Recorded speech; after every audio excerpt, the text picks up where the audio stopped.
नमस्कार, खबर दिन भर आप देख रहे हैं और आपके साथ मैं हूं पुनीत। तो चलिए खबरों की करेंगे शुरुआत और सबसे पहले बात करेंगे बैतूल की, जहां पर आमला जनपद पंचायत में युवक की पिटाई का वीडियो वायरल हुआ है। जनपद पंचायत सीईओ दानिश खान अपने सहकर्मियों के साथ मिलकर युवक को पीटते नजर आ रहे।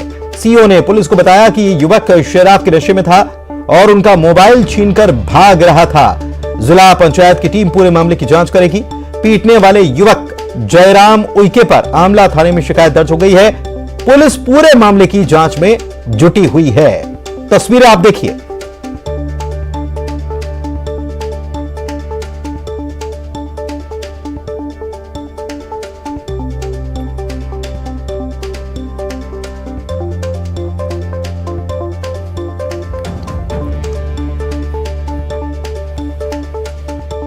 तो ये तस्वीरें आपको दिखा रहे हैं हम। बैतूल के आमला का ये पूरा मामला है, जहां पर एक युवक की बुरी तरह से पिटाई की गई। जनपद पंचायत में युवक की पिटाई हुई और जनपद पंचायत के सीईओ दानिश खान ने यह पिटाई की, यह आरोप लगाया है। क्यों पिटाई की? बताया गया कि यह युवक जो है यह अचानक से आया और मोबाइल छीनकर भागने लगा। शिकायत दर्ज कराई गई है। पुलिस पूरे मामले की जांच कर रही है। ऋषु हमारे संवाददाता हमारे साथ जुड़े हुए हैं, उनसे बात करते हैं। ऋषु, एक पक्ष तो सामने आ गया, जिला पंचायत सीईओ कह रहे हैं कि युवक मोबाइल लेकर भाग रहा था, शराब के नशे में था। युवक का क्या कहना है? कौन है युवक, कैसे पहुंच गया यहां? देखिए पुनीत, इस मामले में जो युवक है उसका ये कहना है कि वो एक स्थानीय अखबार का हॉकर है, अखबार बांटने का काम करता है। वो ऑफिस के अंदर जो जनपद पंचायत सीईओ है आमला के, उनको कोई बिल देने के लिए गया था और वहां किसी बात को लेकर उनकी बहस हुई और सीईओ और उनके स्टाफ ने मारना शुरू कर दिया इस युवक को, जो जिसका नाम जयराम है। जबकि सीईओ का ये कहना है कि युवक जो है वो शराब के नशे में धुत था और उसने बदतमीजी की और मोबाइल उठा करके वो भागने लगा, इसलिए उसे पीटा गया है। हालांकि अभी दोनों के जो बयान आए हैं उसकी जांच चल रही है। जिला पंचायत जो सीईओ है उन्होंने भी एक दल गठित किया है जो इस पूरे मैटर की जांच करेगा, क्योंकि कार्यालय के अंदर ये मारपीट हुई है। सीईओ खुद इन्वॉल्व थे, जो मार रहे थे, गाली गलौज कर रहे थे, स्टाफ के भी लोग। तो गंभीर मामला है, इसकी जिला पंचायत सीईओ भी जांच कर रहे हैं, पुलिस भी जांच कर रही है।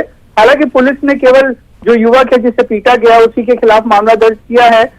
युवक आदिवासी युवक है। हो सकता है इस मामले में एक दो दिन में जो है आदिवासी संगठन भी, जिस तरह से उनके बयान आ रहे हैं कि वो भी विरोध जताएंगे, तो ये मामला भी शांत होने वाला नहीं है, ये बढ़ेगा मामला। और जिला पंचायत इस तरह से इसकी जो जांच है गंभीरता से होना बहुत जरूरी है। शुक्रिया आपका इस जानकारी के लिए। जगदलपुर से कांग्रेस ने विधानसभा चुनाव का शंखनाद किया। बस्तर में भरोसे का सम्मेलन आयोजन किया गया और इसमें कांग्रेस महासचिव प्रियंका गांधी, सीएम भूपेश बघेल, प्रदेश प्रभारी कुमारी शैलजा समेत तमाम मंत्री और विधायकों ने शिरकत की। इस मौके पर बस्तर को करोड़ों की विकास कार्यों की सौगात दी गई। मुख्यमंत्री भूपेश बघेल और कार्यक्रम में विशिष्ट अतिथि के तौर पर शामिल हुई प्रियंका गांधी ने बस्तर में 129 करोड़ 44 लाख से ज्यादा की रकम के 52 विकास कार्यों का लोकार्पण, भूमि पूजन किया। इस मौके पर प्रियंका गांधी ने कहा कि बस्तर अब प्रगति पथ पर तेजी से बढ़ रहा है और ये सिर्फ आम जनता और सरकार के बीच भरोसे और कड़ी मेहनत से संभव हो पाया है। लोगों को संबोधित करते हुए मुख्यमंत्री ने कई बड़ी घोषणाएं की। बस्तर संभाग मुख्यालय जगदलपुर में इंदिरा गांधी महिला सहकारी बैंक की स्थापना करने का ऐलान किया गया। जगदलपुर के इंदिरा गांधी प्रियदर्शनी स्टेडियम का अपग्रेडेशन कर अंतरराष्ट्रीय स्तर के फुटबॉल, हॉकी और टेनिस ग्राउंड के रूप में इसे विकसित करने की घोषणा हुई। प्राथमिक वनोपज सहकारी समिति के प्रबंधकों को 3 स्तरीय संविदा वेतनमान देने की घोषणा की गई। कुमारी शैलजा ने बीजेपी पर जमकर निशाना भी यहां साधा।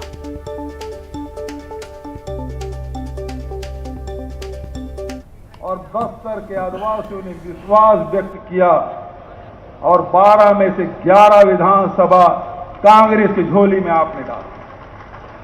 उपचुनाव में फिर देवी भाभी जीत के आई। 12 के 12 विधायक कांग्रेस के, यहाँ का सांसद कांग्रेस का, यहाँ का महापौर कांग्रेस का, यहाँ के जिला पंचायत और जनपद के अध्यक्षगण सब कांग्रेस के।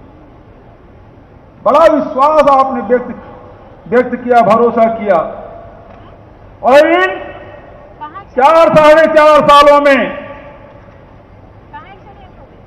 जो काम हुआ है आप सब जानते हैं। और राहुल जी ने लोकसभा में भूमि अधिग्रहण बिल पारित करवाया था और देश का दुनिया में ये पहला उदाहरण होगा कि आदिवासियों की जमीन लोगों ने छीनने का काम किया, सरकारों ने छीनने का काम किया, लेकिन कांग्रेस की सरकार, आपकी सरकार ने लोहांडी गुड़ा में 1700 किसानों के 4200 एकड़ जमीन वापस करने का काम किया है।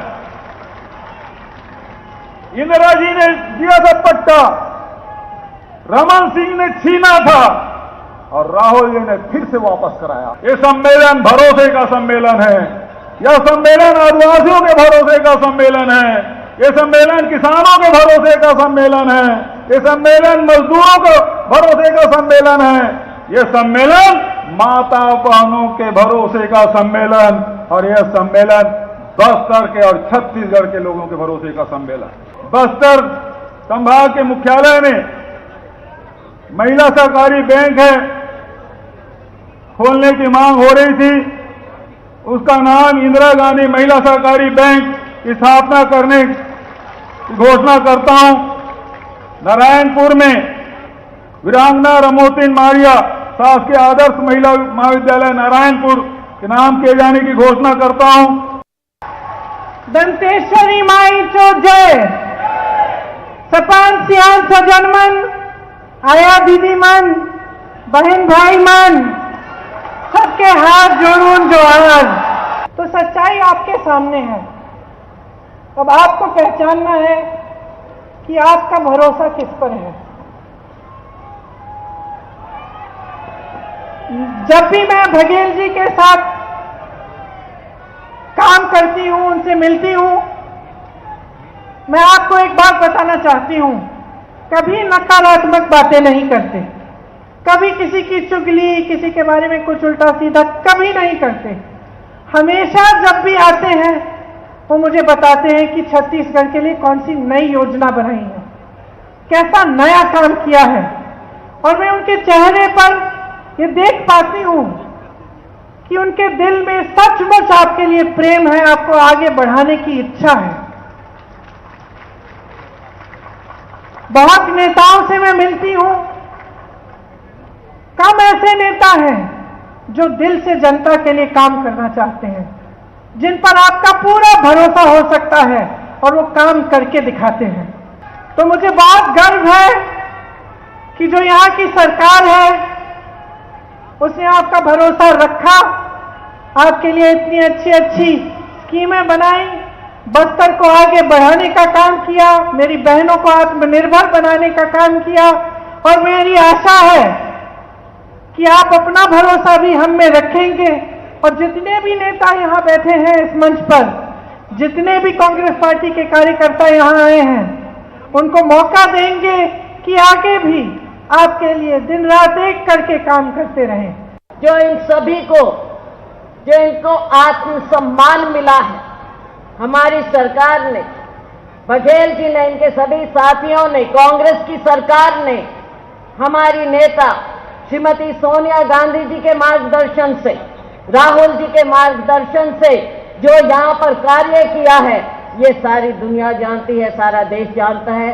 साथियों, शायद यही कारण है कि भारतीय जनता पार्टी हमारी इस तरक्की से, इस विकास से बौखला गए हैं और आज तरह तरह की बातें सामने आ रही हैं। मैं इतना कहने आया हूं, नेहरू गांधी परिवार से इंदिरा गांधी को हम लोग यहाँ के लोग भगवान मानते हैं। राजीव गांधी इस देश में पंचायती राज कानून लाया, वृद्धा पेंशन का कानून कांग्रेस पार्टी लाया, निराश्रित पेंशन कांग्रेस पार्टी लाया, मनमोहन सोनिया गांधी का नेतृत्व का सरकार हमारा फूड कानून लाया, जंगल जमीन का पट्टा देने का कानून लाया, महात्मा गांधी गारंटी का कानून लाने वाला एक पार्टी है कांग्रेस पार्टी। पूर्व मंत्री बृजमोहन अग्रवाल ने प्रियंका गांधी पर निशाना साधा है और कहा है कि दंगाई सुलेमान के घर प्रियंका जा सकती हैं, लेकिन छत्तीसगढ़ या भुवनेश्वर साहू के घर क्यों नहीं, क्योंकि कांग्रेस हिंदुओं के साथ दोयम दर्जे का रवैया रखती है। सीएम भूपेश बघेल ने पूर्व मंत्री बृजमोहन अग्रवाल के बयान पर पलटवार किया और कहा कि बीजेपी लाश पर राजनीति करती है, बीजेपी के लोग सिर्फ आग लगाने का काम करते हैं। प्रियंका गांधी छत्तीसगढ़ आती है, परंतु हमारे छत्तीसगढ़ के नौजवान भुवनेश्वर साहू, जिसकी उम्र 23 साल है, उसका दंगाइयों के द्वारा उसकी हत्या कर दी जाती है। देश के अन्य हिस्सों में अगर कहीं पर किसी की मृत्यु होती है दंगे में, तो उनके घर तो प्रियंका जी जाती है, दंगाई सुलेमान के घर वो जा सकती हैं बिजनौर में, परंतु छत्तीसगढ़ के एक साहू समाज के पिछड़ा वर्ग के नौजवान भुवनेश्वर साहू के घर जाने के लिए ना उनको फुर्सत है, ना ही भूपेश बघेल जी को फुर्सत है, ना ही उनके मंत्रिमंडल को। भारतीय जनता पार्टी लाश पे राजनीति करती है, आग बुझाने के बजाय पेट्रोल डालने का काम करती है, और हम लोग लगातार वहाँ शांति कायम करने का काम कर रहे हैं। और मृतक के पिताजी से, उसके भाई से मेरी बात भी हुई है, कल शांति समिति की बैठक भी हुई है, तो हमारी कोशिश लगातार जारी है। अब इसके बाद हमारे मंत्री विधायक भी जाएंगे। ऐसा नहीं है कि आग लगा दिए, भड़का दिए तो शांत कौन कराएगा, कांग्रेस ही कराएंगे। बिलासपुर में शंकराचार्य स्वामी निशुलानंद सरस्वती ने धर्म सभा का आयोजन किया। इस दौरान उन्होंने आरएसएस पर बड़ा हमला बोला और कहा कि आरएसएस के पास परंपरा प्राप्त कोई ग्रंथ नहीं है, वे किस आधार पर काम करेंगे, राज करेंगे जब कोई ग्रंथ ही उनके पास नहीं है। परंपरा प्राप्त कोई गुरु, कोई नेता भी नहीं है, बिना ग्रंथ गुरु और गोविंद के कहां जाएंगे।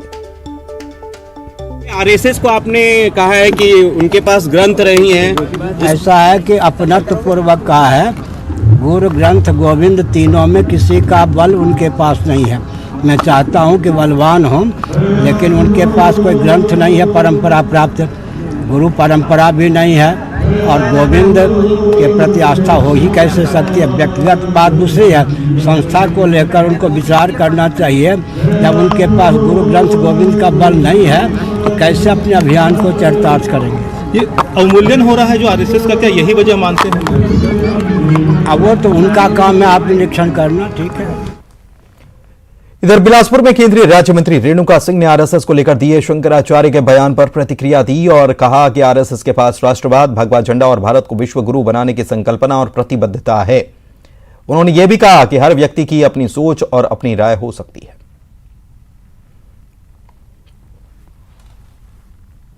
आरएसएस के पास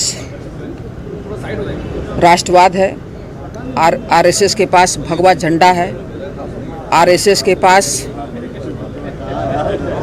भारत को विश्व गुरु बनाने की परिकल्पना है, संकल्पना है, प्रतिबद्धता है।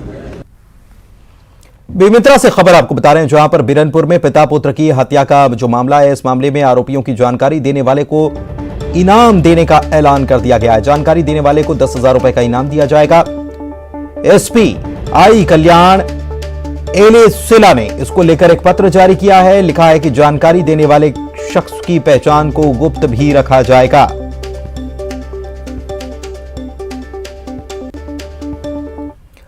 इधर दुर्ग से खबर आपको बता रहे हैं, लोन दिलाने के नाम पर यहां पर ठगी कर दी गई और ठगी के आरोप में 3 लोगों की गिरफ्तारी हुई है। 300 लोगों को इन्होंने अपनी ठगी का शिकार बनाया। अब दफ्तर बंद कर ये भागने की फिराक में थे। लोगों की शिकायत पर पुलिस ने इस कार्रवाई को अंजाम दिया है। स्मृति नगर चौकी क्षेत्र का यह पूरा मामला है।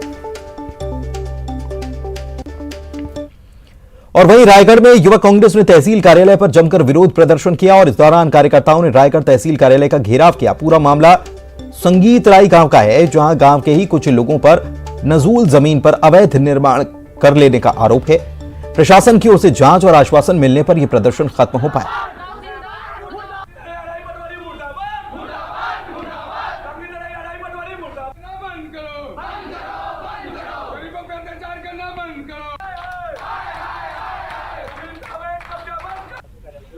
मामला यह है भैया कि मेरी जमीन है, हम लोग घर बना रहे थे, कुछ शरारती तत्व लोग जो है मिल के मेरी बाउंड्री ढा दिए और हमारे जमीन पर कब्जा करने का प्रयास किए। 2 बार 3 बार 4 बार रिपोर्ट किए, जिसमें कोई कार्रवाई नहीं हुई। उसके बाद से जो है यहाँ से टीम बनी तहसील ऑफिस से, और टीम बन के अपना जो है प्रतिवेदन जमा किए। करने की बाद जो हमारी जमीन थी हम उसमें काम कर रहे थे, उसके बाद भी हमको बार बार प्रताड़ना किया गया। मेरे से पैसे को डिमांड किया गया 2 लाख रुपए का कि 2 गज इस एरिया में रहोगे, घर बनाना है तो तुमको 2 लाख रुपया देना पड़ेगा। हम लोग जो है बार बार पीड़ित हुए हैं, सब चीज की रिपोर्ट भी की है सर थाने में। एक बार भी थाने वाले उसकी ना कोई पूछताछ किए हैं, ना ही कोई कार्रवाई कि वहाँ अवैध कब्जा हो रहा है, उसमें प्रशासन ने कोई जांच नहीं करी। बराबर वो उनके द्वारा उस मामले को लेकर शिकायत की जा रही थी, निर्माण प्रशासन के द्वारा नहीं रोकवाया गया और अचानक से उसमें एक प्रतिवेदन दे दिया गया कि निजी भूमि पे निर्माण हो रहा है। तो हमारा कहना यही है कि निजी भूमि पर अगर निर्माण हो रहा है तो हमको लिख पढ़ के वो दे दें कि आशीष।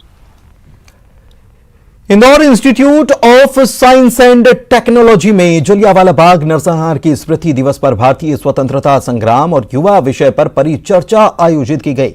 इस परिचर्चा में स्वामी अभिषेक ब्रह्मचारी मुख्य अतिथि थे, जबकि युवा चेतना के राष्ट्रीय संयोजक रोहित कुमार सिंह मुख्य वक्ता थे।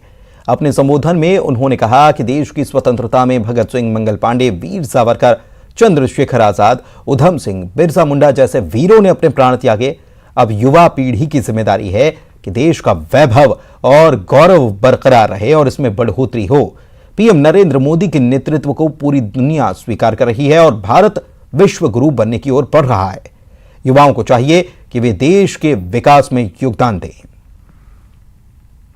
देश के आज़ादी के अमृत काल में प्रधानमंत्री नरेंद्र मोदी जी के नेतृत्व में भारत के उन तमाम वीर सपूतों के प्रति सच्ची श्रद्धांजलि केंद्र सरकार और देश की राज्य सरकारों के द्वारा प्रेषित किया जा रहा है। हम धन्यवाद देते हैं नरेंद्र भाई मोदी जी को और निश्चित रूप से देश के नौजवानों से यह अपील करते हैं कि भारत को विश्व शक्ति के रूप में स्थापित करने के लिए खूब श्रम करना होगा।